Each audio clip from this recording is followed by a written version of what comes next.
اگر میں آپ سے سوال کروں کہ دنیا کا سب سے طاقتور اور امیر شخص کون ہے یا دنیا کی سب سے امیر اور طاقتور کمپنی کون ہے تو یقیناً آپ میں سے 90% کا جواب ہوگا ایلون مسک، جیف بیزوس یا مارک زکربرگ یا انہی کی ٹیک کمپنیز، کیونکہ آفٹر آل ہمیں آج یہی سب کچھ دکھایا اور بتایا گیا ہے۔ پر دوستو، حقیقت یہ ہے کہ یہ دنیا جیسی دکھائی دیتی ہے حقیقت میں ویسی تو بالکل نہیں ہے۔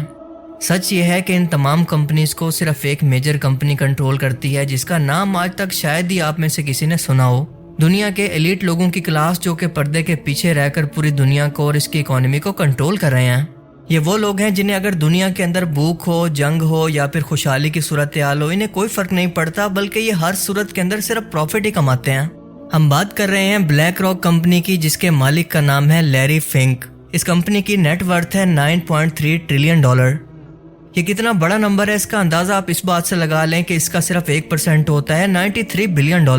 پاکستان جیسے پورے ملک کی ٹوٹل جی ڈی پی ہے $348 بلین۔ پورے امریکہ کی ٹوٹل جی ڈی پی یعنی آمدنی جس پر پورا ملک چلتا ہے، اس کا آدھا پیسہ تو صرف اس کمپنی کے پاس ہے۔ یا آپ اسے کچھ اس طرح سے سمجھ سکتے ہیں کہ یہ انڈیا کی ٹوٹل جی ڈی پی سے بھی 3 گنا زیادہ ہے، یعنی یہ صرف ایک کمپنی انڈیا جیسے 3 ملکوں کو اکیلے پال سکتی ہے۔ اب سوال یہ ہے کہ اس کمپنی کے پاس آخر اتنا پیسہ اور اتنی پاور آئی کیسے؟ یہ کیسے دنیا کی بڑی بڑی کمپنیز کی اصل مالک ہے؟ یہ ایسا کون سا کام کرتے ہیں کہ ان کی آمدنی کا گراف مسلسل اوپر ہی جا رہا ہے؟ جواب یہ ہے کہ یہ ایک انویسٹمنٹ کمپنی ہے جو کہ دوسری کمپنیز کے اندر پیسہ انویسٹ کر کے یا پھر اس کے شیئرز خرید کر کے پروفٹ کماتی ہے، یعنی ان کی کمپنی کی شراکت داری یا پھر ان کی پارٹنرشپ کی مالک ہے۔ ہر کمپنی کو اپنا بزنس چلانے کے لیے پیسہ چاہیے ہوتا ہے، جسے یا تو وہ قرض کی صورت میں بینک سے بھاری سود پر لے سکتی ہے یا پھر اپنی کمپنیز کے شیئر بیچ کر بنا سود کے یہ پیسہ حاصل کر سکتی ہے۔ دنیا بھر کی کمپنیز چاہے وہ انرجی سیکٹر کے اندر ہوں، food, finance, oil, transport, black rock دنیا کی ان تمام بڑی بڑی کمپنیز کی سب سے بڑی شیئر ہولڈر ہے، جس کا مطلب کہ ان کی مرضی اور فیصلے کے بغیر یہ کمپنیز کوئی بھی میجر فیصلہ نہیں کر سکتی، اور دنیا کے 30 ملکوں کے اندر ان کے 70 کے قریب آفس ہیں۔ دنیا کے ہر ایک بڑے بڑے اعظم پر ان کا کنٹرول اور ان کا اثر و رسوخ موجود ہے، اور اگر نہ بھی ہو تو بھی اس کا اثر دنیا کے ہر ایک ملک پر ڈائریکٹلی یا انڈائریکٹلی کسی نہ کسی طرح سے موجود ضرور ہے۔ یہ کمپنی دنیا کے ترقی یافتہ ملکوں کو قرض تک دیتی ہے۔ مثال کے طور پر اگر کسی ملک کے اندر ایک سرکاری ملازم کا پینشن اس کی تنخواہ سے کٹتا ہے تو گورنمنٹ بجائے اس کے کہ اس پیسے کو اپنے پاس اکٹھا کر کے یا پھر ایک جگہ پر رکھ کر، بجائے اس کے کہ اس کا کوئی فائدہ نہ اٹھائے، اس کی بجائے یہ پیسہ وہ بلیک راک کو پروفٹ پر دے دیتی ہے، اور بلیک راک اس سے مزید کمپنیز کے اندر انویسٹ کر کے اپنی دولت کو مزید بڑھاتا ہے، اور اس پروفٹ کی کچھ پرسنٹیج کو گورنمنٹ کو بھی دیتا رہتا ہے، جس سے کمپنی بھی خوش اور گورنمنٹ بھی خوش۔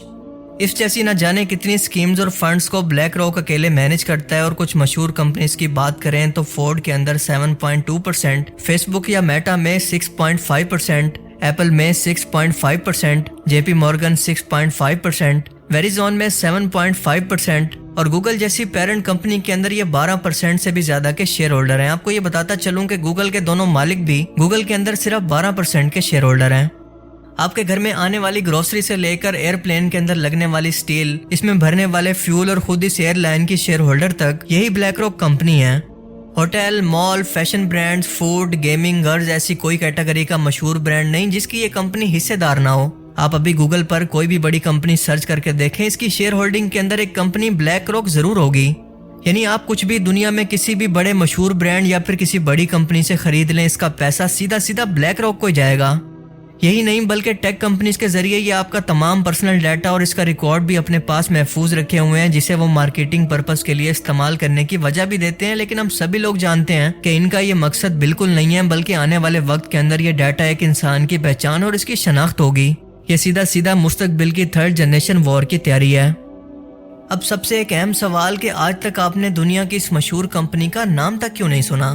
اس کا جواب ہے کہ یہ صرف آپ کو وہی کچھ دکھانا چاہتے ہیں جو یہ لوگ ضروری سمجھتے ہیں، اور آپ کو قید کے اندر رکھ کر یہ احساس نہیں دلوانا چاہتے کہ آپ قیدی ہیں، بلکہ ایک نہ دکھنے والا توق ان لوگوں نے انسانوں کے گلے کے اندر ڈالا ہوا ہے، اور یہ انفارمیشن آپ تک پہنچانا میڈیا کا کام تھا۔ لیکن کیا آپ جانتے ہیں کہ ورلڈ کا 90% میڈیا خود ہی یہ کمپنی اون کرتی ہے، کیونکہ فوکس کے اندر 18%، سی بی ایس میں 16%، کوم کاسٹ میں 13% کی یہ مالک ہے۔ یہ کمپنی آہستہ آہستہ پوری دنیا پر حاوی ہوتی جا رہی ہے، اور وہ وقت دور نہیں ہے کہ پوری دنیا اسی ایک کمپنی کے انڈر اور اس کے اثر میں ہوگی، اور اس کی مرضی کے بغیر دنیا کا کوئی بھی فیصلہ نہیں ہو پائے گا۔ اگر آپ کو میری باتوں پر یقین نہ آئے تو خود سے ایک بار اس بارے میں ضرور ریسرچ کیجیے گا۔ مثال کے طور پر ریسنٹلی اسرائیل اور فلسطین کے مدعے کو دیکھ لیں۔ کیا امریکہ بلا وجہ آج اسرائیل کی سپورٹ کر رہا ہے؟